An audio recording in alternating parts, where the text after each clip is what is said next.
Okay, we're going to carry on with this lesson. We're still on the chapter of transistor bias circuits. Going to carry on with section 5.2, specifically on the voltage divider bias. Now, the voltage divider bias, if we can refer to the textbooks, mark the introductory paragraph. You will now study a method of biasing a transistor for linear operation using a single source resistive voltage divider. This is the most widely used biasing method. We will see a bit later on why. And then of course the other methods will also still be discussed. But firstly, up to this point, a separate DC source VBB was used to bias the base emitter junction because it could be varied independently of VCC and it helped to illustrate the transistor's operation. Remember what we've done? We have adjusted in the previous section the separate VBB so that we can get the different curves for each different IB. And then finally we established using the cutoff and saturation points drew the load line, and then we also saw that, okay, specifically we want the Q point to be in the middle of the load line so that we can have maximum swing of my input signal. Remember, I want to use it for linear operation. Alright, so in this case now we can see that I'm using a single supply called VCC, still called VCC, and it's now simplified by just a single point. Previously it would have looked like this. If I complete the circuit, there's my VCC. So it's still the same thing. It's just to simplify the circuit that they're using a single point for VCC. So remember that we are still looking at the current flowing in that direction for the circuit, and we're still looking at that part of the circuit at the base where the base current is flowing. And we can see again here the three currents here, IC, IB and IE. I can still see then that IC and IB, if I add them together, it will become IE, which is the largest of them all. But remember, they only differ by the value of IB, which is very small in comparison. So you'll see sometimes we assume that IC and IE are the same, although they're not exactly, but they're very close to each other because IB is very small in comparison. Anyway, if we go back to the textbook, I've marked there, generally, voltage divider bias circuits are designed so that the base current is much smaller than the current I2. That's the current running through R2. If you refer to figure 5.9 in your textbooks. In this case, the voltage divider circuit is very straightforward to analyze because the loading effect of the base current can be ignored. A voltage divider in which the base current is small compared to the current in R2 is said to be a stiff voltage divider because the base voltage is relatively independent of the different transistor and temperature effects. Okay, so if I go and look at the voltage divider circuit as we have here, remember I have to determine VB. Where is VB? Let me just go back to my circuit there. VB is the voltage at the base. Remember previously we had a separate supply here and not a voltage divider. I had a separate supply here, VBB, and most recent we had an adjustable power supply there, and as I adjusted this voltage I could adjust IB. So that's how I determined to get, remember, my characteristic curve of IC against VCE. Remember, those were the parameters for cutoff and saturation. Then I could adjust. If there was no IB, of course, then I know that IC is equal to 0 and VCE will be equal to VCC. And if it is in saturation, I know that the maximum current is flowing. Remember, we've seen that maximum current flowing is called IC sat, and it's determined by the maximum voltage and the voltage drops. To get the maximum current, so I got a point there that's called saturation point, and I connected these two, that was called the load line. For amplification, I know that I want to operate between cutoff and saturation for linear operation. Then we've seen by adjusting VBB, I could determine a certain IB, which I called IBQ because it determines my Q point. Remember, where it cuts my load line, that is the Q point. Okay, and we wanted it to be in the middle of the load line, or as close as I can get it. Anyway, to get back to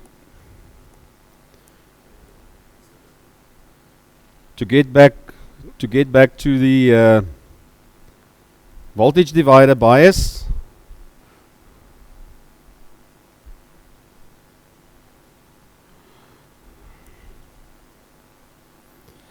Remember now, I've got rid of VBB. I'm using a single supply VCC, and I'm now using a voltage divider.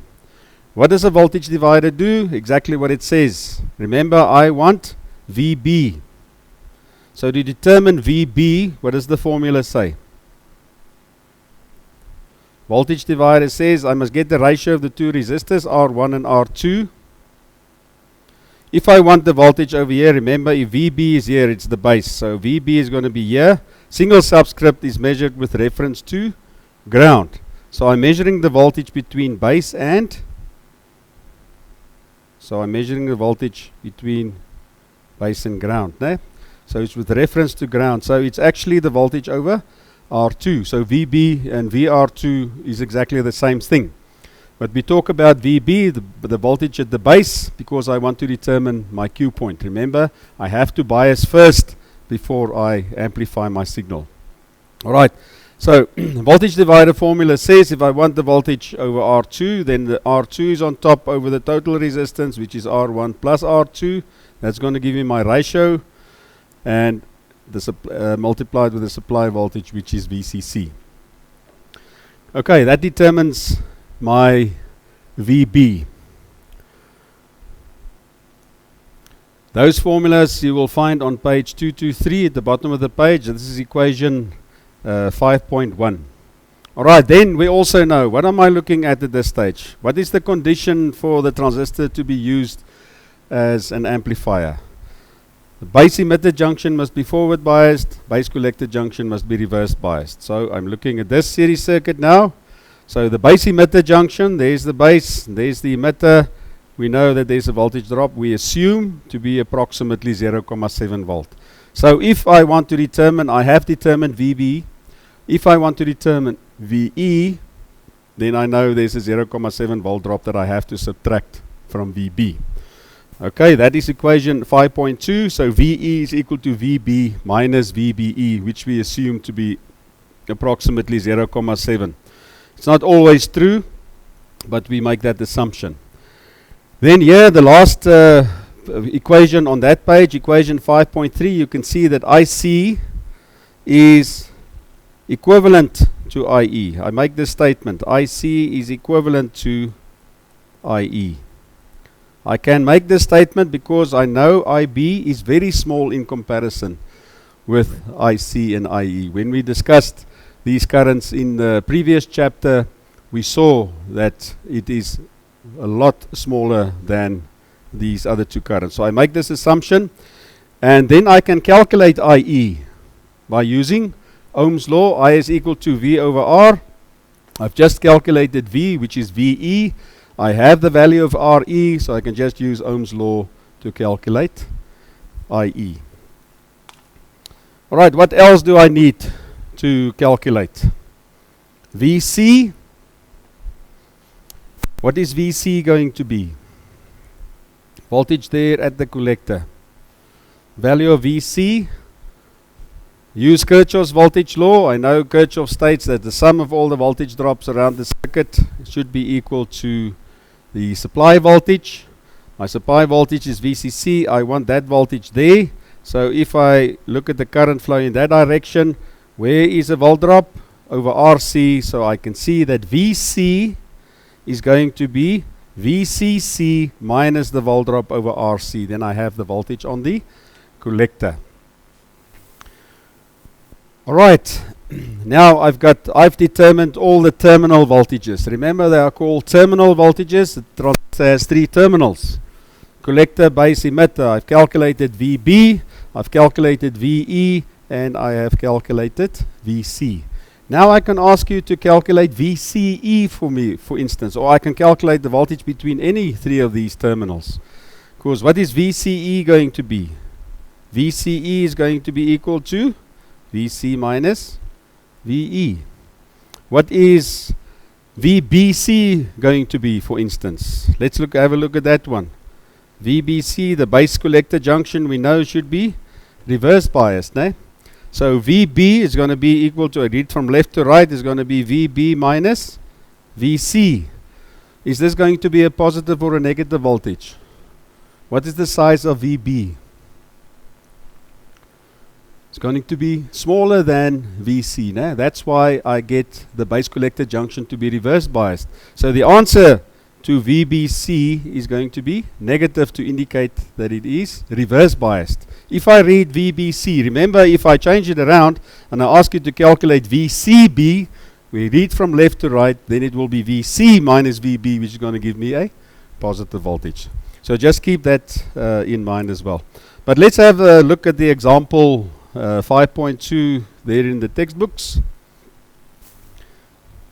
to see how this, should we say, a stiff voltage divider biasing is calculated. The question asks there, determine VCE and IC in the stiff voltage divider bias transistor circuit in figure 5.10 if beta DC is equal to 100. So here I can see is my voltage divider. I know I have to apply the voltage divider formula as we've just seen. So it's going to be VB. VB is going to be equal to R2. Remember, I want to calculate the voltage drop over R2. That should be on top of the line then, divided by the total resistance, which is R1 plus R2 times VCC. And then I get an answer there of 3.59 volts. Difference between VB and VE, there's one forward biased PN junction in between. So 0.7 volts that I have to subtract from the value of VB gives me an answer of 2.89 volts. Then IE is VE divided by RE. 2.89 volts divided by 560 ohms gives me an answer of 5.16 milliamps. Just remember to work accurately to 3 decimals. And therefore I can make the assumption, as I said earlier, that IC is equal to IE or equivalent to IE. It only differs by the value of IB, which is very small in comparison. Then I can calculate the other voltages. Remember VC using Kirchhoff's voltage law. So it's the supply voltage VCC minus the volt drop over RC.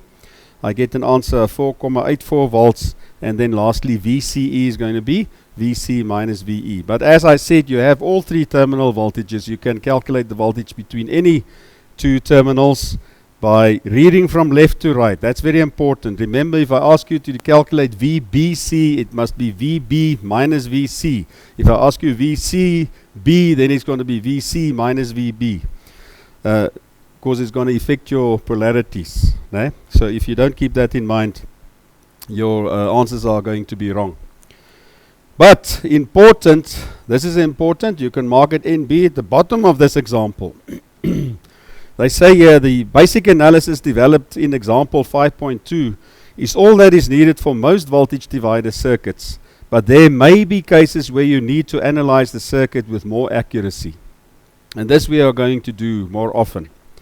Ideally, a voltage divider circuit is stiff, which means that the transistor does not appear as a significant load. All circuit design involves trade-offs, and one trade-off is that the stiff voltage dividers require smaller resistors, which are not always desirable because of potential loading effects. Potential loading effects on other circuits and added power requirements. If the circuit designer wanted to raise the input resistance, the divider string may not be stiff, and more detailed analysis is required to calculate the circuit parameters. Alright, So I think at this stage I must first discuss this voltage divider effect with you. The voltage divider. Let me just end the show here first.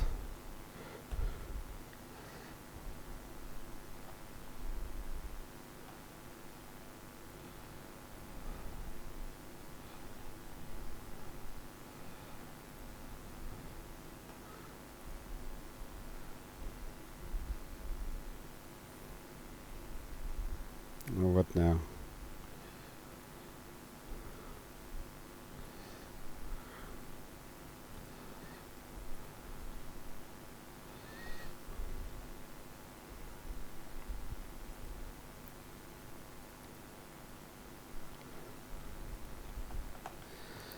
Voltage divider, or the voltage divider effect, you discussed in electrical engineering 1. But I'm just going to do a simple circuit quickly just to refresh your memory, because this is actually very important. So let's take a simple voltage divider.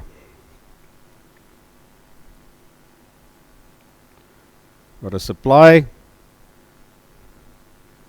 simple series circuit, 2 resistors, and you can see it looks already similar to the voltage divider that we've discussed in the voltage divider biasing circuit that we've just looked at. So if I have a supply voltage here, let's make that 10 volts, and I have an R1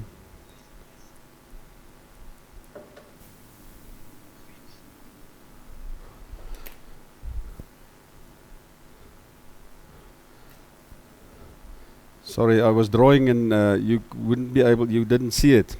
Anyway, I've got a simple series circuit here, voltage divider, 2 resistors R1, R2, so you can already see the similarity that we've discussed with the amplifier circuit. Let's make the explanation simple. Let's make these 2 resistors 1 kilo ohm each. Alright, so what do I know if I have a simple series circuit like this? What is the voltage drop going to be each of these resistors? If I go and measure with a voltmeter over here, so I connect a voltmeter over R2. Remember when we calculated the biasing circuit for the voltage divider bias, we wanted VB, which was also R2. No? So it's similar to that. What did my voltage divider formula say? VR2 is equal to voltage that I want to determine, the resistor I want to determine the voltage over is R2, so it's on top of line over the total resistance times my supply voltage, Vs. Looks similar, nah? VB is equal to R2 over R1 plus R2 times VCC is what we had previously. Anyway, if I go and put the values in here, it's 1 kilo ohm divided by 1 plus 1 kilo ohm, which is going to be 1 over 2 times 10 volts. That should give me a value of 5 volts. You agree? That is what I should get. Alright? Now, let's get to the loading effect story. In electrical engineering 1, when you discuss the voltmeter, you discussed the voltmeter and the ohmmeter and the ammeter and everything. There were some characteristics. The voltmeter's internal resistance, should it be high or should it be low? The internal resistance of the voltmeter. Okay, let's say for instance it's low. Let's make the internal resistance of my voltmeter also equal to 1 kilo ohm, just to keep it simple. I battled to write on this thing. But anyway. What do I know if I have 2 resistors in parallel of the same value? What is the total resistance going to be? Same value, the resistance is going to be half, no? So 1 kilo ohm, I'm going to have a total resistance of 500 ohm. Just for simplicity's sake, let's keep this is equal to, you shouldn't write this, but let's keep it for simplicity's sake, it is 0.5 kilo ohms, no? So if I go and put these values in my voltage divider formula now, remember now R2 has now changed to RT because of my voltmeter. So that resistance is now not 1 kilo ohm anymore, it's only 500 ohms, half a kilo ohm. So now it's going to be 0.5 kilo ohms divided by 1 plus 0.5, which is going to give me what? A ratio of 1 to 3. So now it's going to be a third of 10 volts, which is going to give me 3.33 volts, which is not correct. Why did that happen? That brings us back to Kirchhoff's laws again. Kirchhoff's current law states, if the total current flows into a junction, what's going to happen? It's going to split, eh? It's going to split here, let's call that I voltmeter, and it's going to split into I R2, which is not what I want. I don't want the current to flow through the voltmeter. What restricts current flow? Resistance. So what's going to happen with this voltmeter? This resistance must be much higher. A voltmeter's internal resistance should be much higher. As a matter of fact, a voltmeter's internal resistance is about 20,000 ohms per volt on the voltage range setting. But just to keep it simple, let's make this 1 kilo ohm. Let's make it 100 kilo ohm. That is in parallel now with a 1 kilo ohm resistor. If I have two resistors in parallel and the one resistor is much larger than the other resistor, what's the total resistance going to be? Always less than the smaller one, but if the one is much larger, it's going to be close to the smaller one. So you can go and calculate this. The total resistance is now going to be approximately 999.9 ohms, which is very close to 1 kilo ohm. So can you see now what's happening? If I go back to my voltage divider formula and I put into R2 now 999 divided by 1 kilo ohm plus 999, I'm going to get very close to 5 volts again. Okay, so what happened here, if that internal resistance of the voltmeter wasn't high enough, then it loaded the circuit, meaning that the current is flowing in that direction, which I don't want. I don't want the current to flow through there. I want the current to flow through R2. Okay, so that is the loading effect. And that brings us now back to our voltage divider circuit. If we go and look at our voltage divider circuit again,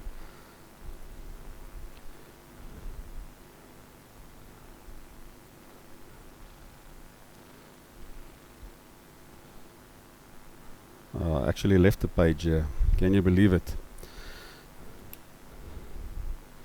So what is going to happen here? If we go back to our textbooks,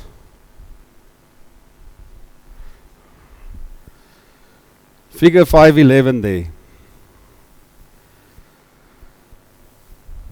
Figure 511, voltage divider with a load. You can mark there as I did. You can see the one is stiff.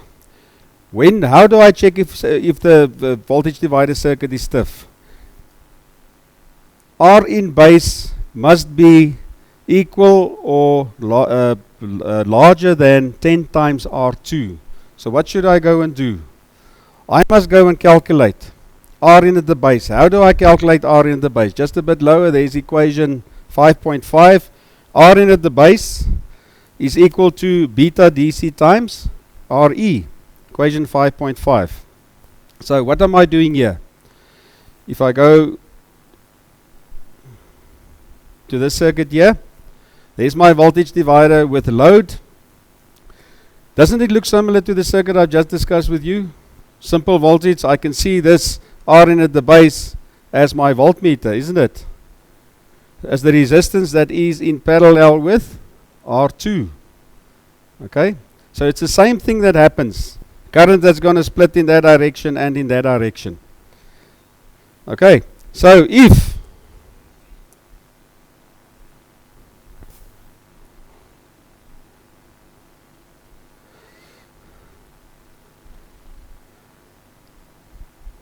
there's my voltage divider R1 and R2, and I can assume this R in base to compare with the circuit that I've just discussed. My voltmeter, So I have to go and check here because I can see that that resistance is in parallel with R2. Okay, and we've seen I don't want the current to flow too much in that side, né? Because then it's loading my circuit and I don't get the 5 volts that I should have measured, I get 3.3 for instance. What is going to happen? Why is it so important for me? If I go and look again at my characteristic curve, my transistor of IC against VCE with my load line. Now I've done a very careful design. I've designed my circuit so that VB gives me an IB, which gives me a Q point in the middle of the load line, my IBQ. This IBQ is determined by VB. So if my VB doesn't give me 5 volts, it only gives me 3.3 volts, what's going to happen with my Q point? It's not going to be in the middle of the load line. If my Q point is not in the middle of the load line and I apply my signal that I want to amplify in my linear region, what's going to happen? It's going to go into cutoff, which I don't want, and I don't have a linear amplifier anymore. So that is important, that my VB should be correctly calculated. That's why I have to check if the circuit is stiff or not stiff. Okay, how do I do it? Simple. Just clean up a bit here. For stiff, I have to go and calculate. What do I have to calculate first? Here, looking in at the base of the transistor, I have to calculate the input resistance as in equation 5.5. It says R in base. R in base. Remember, these are all capital subscripts, meaning that it is a DC quantity, is equal to beta DC times the value of RE. That's the resistance there, né?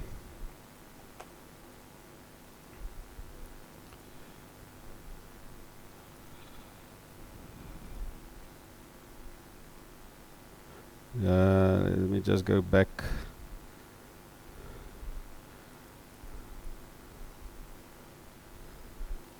I don't know what happened now. Let's try again.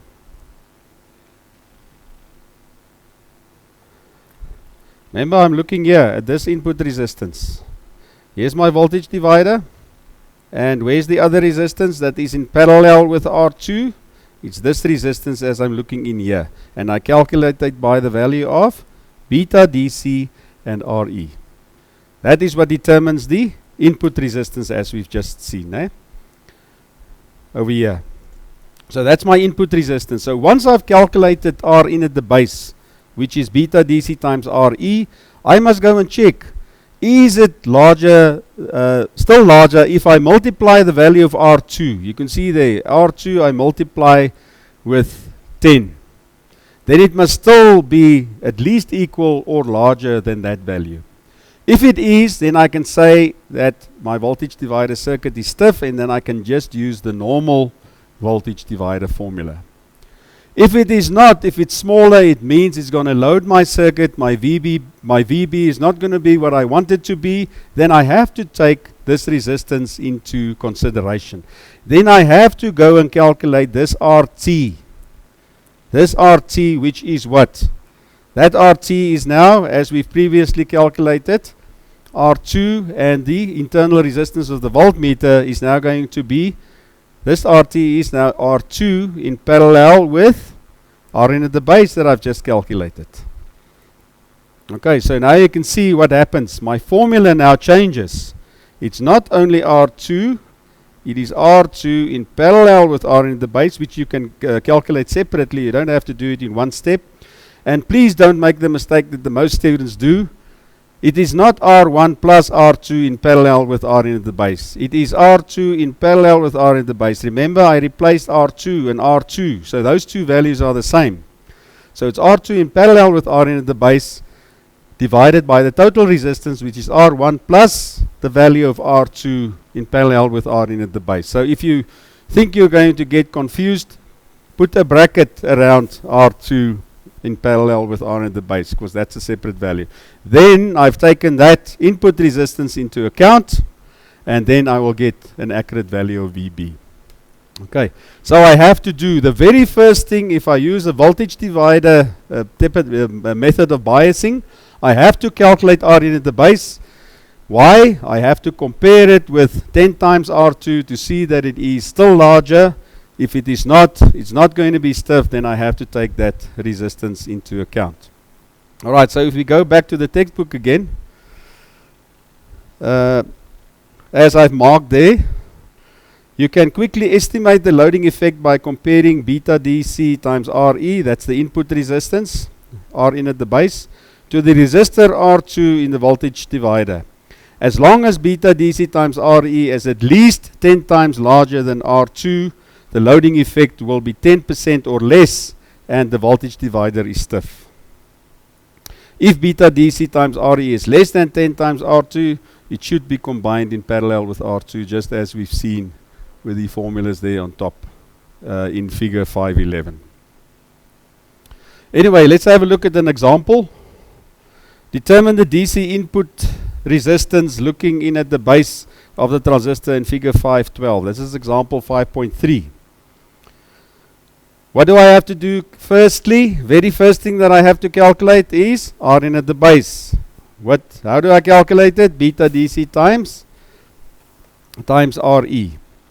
The bottom of the page there, in this case 125 kilo ohms. Okay, so remember, that's the first thing that I have to do. Let's have a look at the stability on the next page of the voltage divider bias. They used Thevenin's theorem to analyze this circuit. You've done Thevenin's theorem in electrical engineering. I'm not going to do Thevenin's theorem again. What I want to point out to you, and you can underline this, is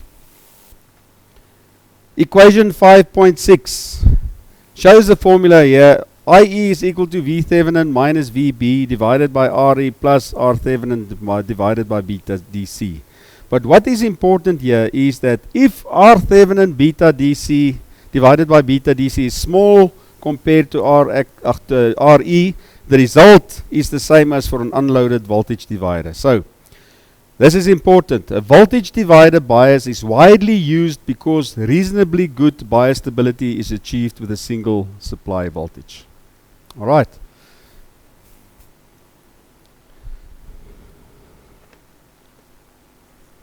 Okay, that sentence there, as I've underlined. Please underline that sentence. Voltage divider bias is widely used because reasonably good bias stability is achieved with a single supply voltage. Okay, that's the voltage divider. At the bottom of page 226, you will see there voltage divider biased PNP transistor. Remember, I told you previously, we mostly discuss NPN transistors in this textbook. The PNP is exactly the same. You will see all the formulas are exactly the same.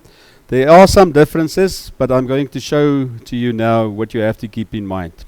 We are not really going to use it in this course, but I will show you what you should use. If we go and look at figure 514,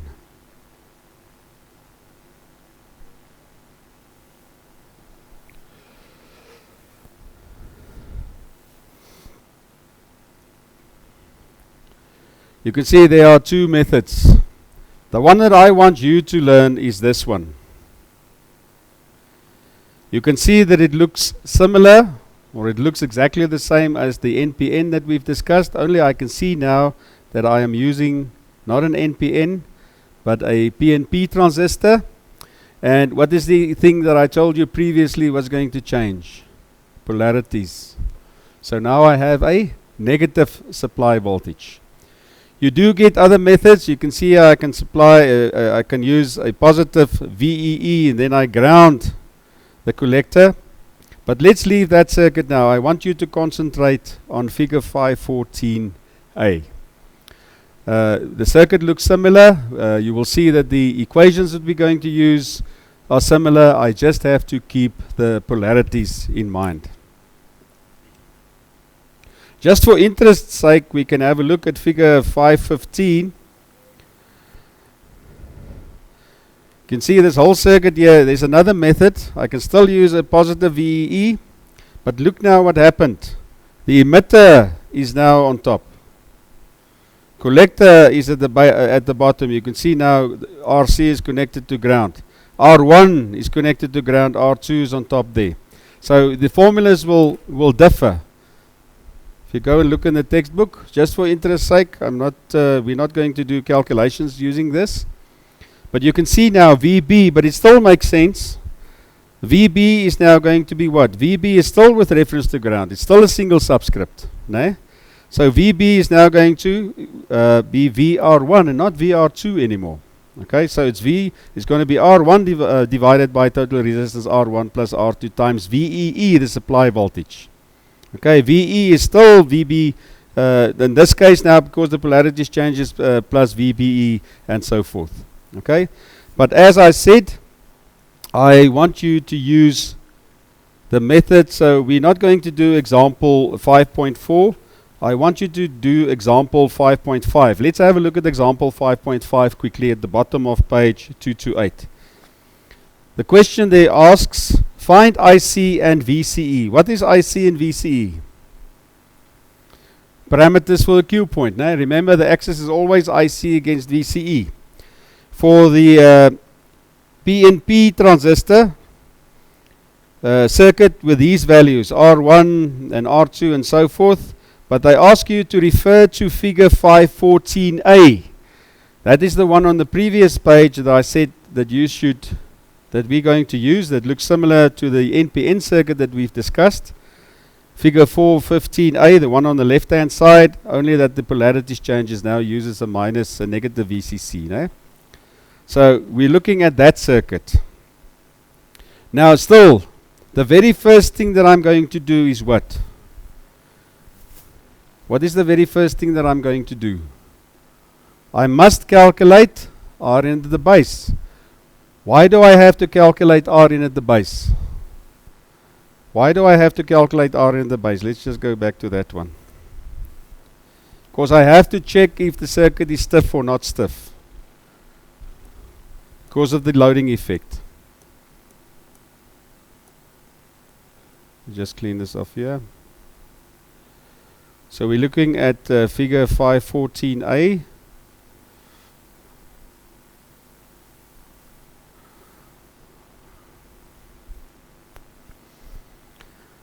Okay, so I have to determine VB. I have to determine VB. VB is still VR2, né? So if I go and look at the formula in the textbook, I'm not going to write everything again because I'm not writing very easily on this screen. First thing that I have to do, R in at the base is equal to beta DC times RE. Beta DC is given 75 times 2,2 kilo ohms gives me a value of 165 kilo ohms. Then remember, I have to compare it with the value of 10 times R2 to see if it's at least equal or larger.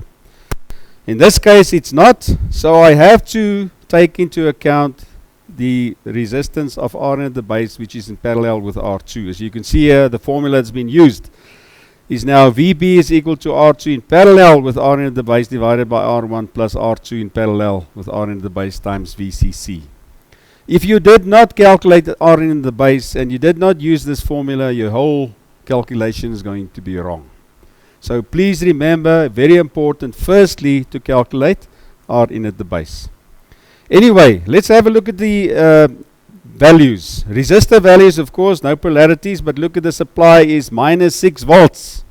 So eventually I get an answer of minus 2,1 volts. Remember, I told you, you can look here at the equations. They are exactly the same. You just have to remember your polarities, otherwise your answers are going to be wrong.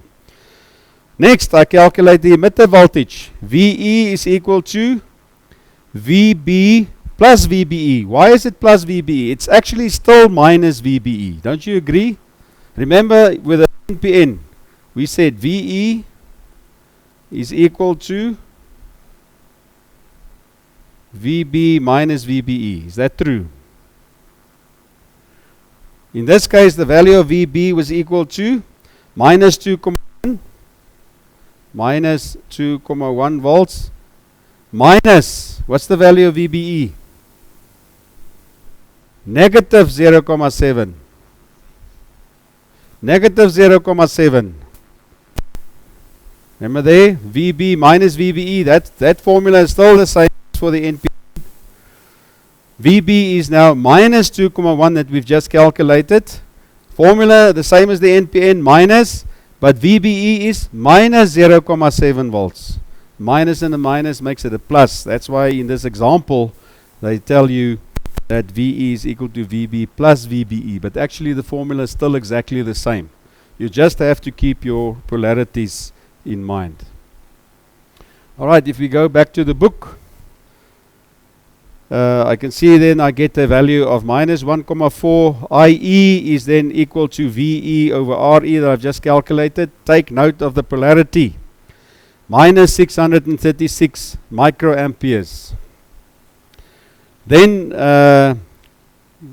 I've already told you that I can make the assumption that IE is equivalent to IC, or IC is equivalent to IE, because IB is very small in comparison.